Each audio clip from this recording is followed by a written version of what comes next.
going to ask you today some questions about horror movies, and I'm going to ask for some feedback on my concept for my short film.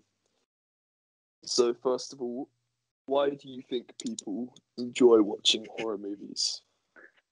I'd say people mostly enjoy watching horror movies because it provides a level of thrill and tension that we don't experience in general day-to-day life. Typically, they involve a degree of supernatural or fantasy aspects, which again adds something that isn't present in the world we live in, and that's something that personally draws me into it. Okay. Could you give me some examples of horror movies that rely on other scare techniques than using constant cheap jump scares? One that comes to mind, for me, I'd say is the Blair Witch Project. In my opinion, there wasn't really any jump scares up until the end, with the majority of the movie consisting of small build-up of character development, Build and up. Yeah. yes, and then gradually built up the level of tension throughout. And the second one, although it's more modern, I'd say The Witch used a large range of sounds throughout the movie to create a certain atmosphere and keep the viewers in suspense rather than full-on jumps. Is that with Anna Taylor-Joy, the girl from Queen's Gambit? Yes. I think.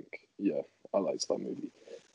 And okay, so this is my idea for my plot, and I'd appreciate some feedback and any suggestions on how I could adapt the plot to make it more interesting or entertaining, more scary.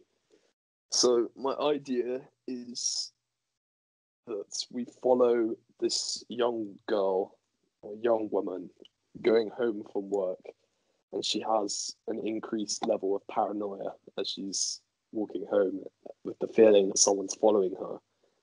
And along the way, we see a figure off focus in the distance.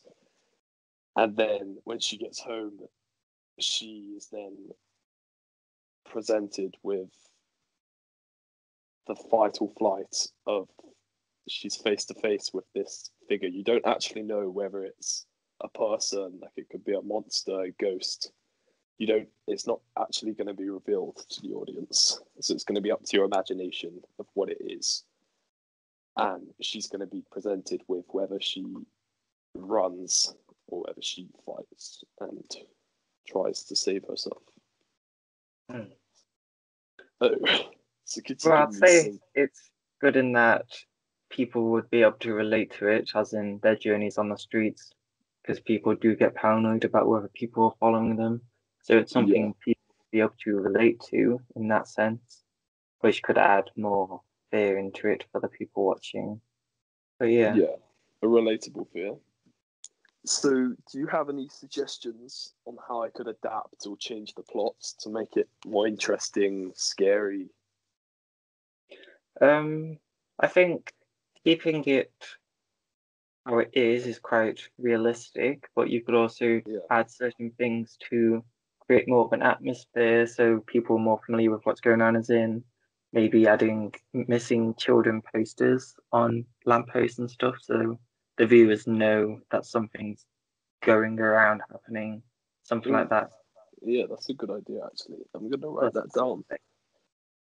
So they'll be able to see that. So obviously they'll know that she could be in danger and she's aware of what's going on. Yeah, okay. Well, thank you for meeting me today, Benjamin Cox. You are welcome. I will stop recording now.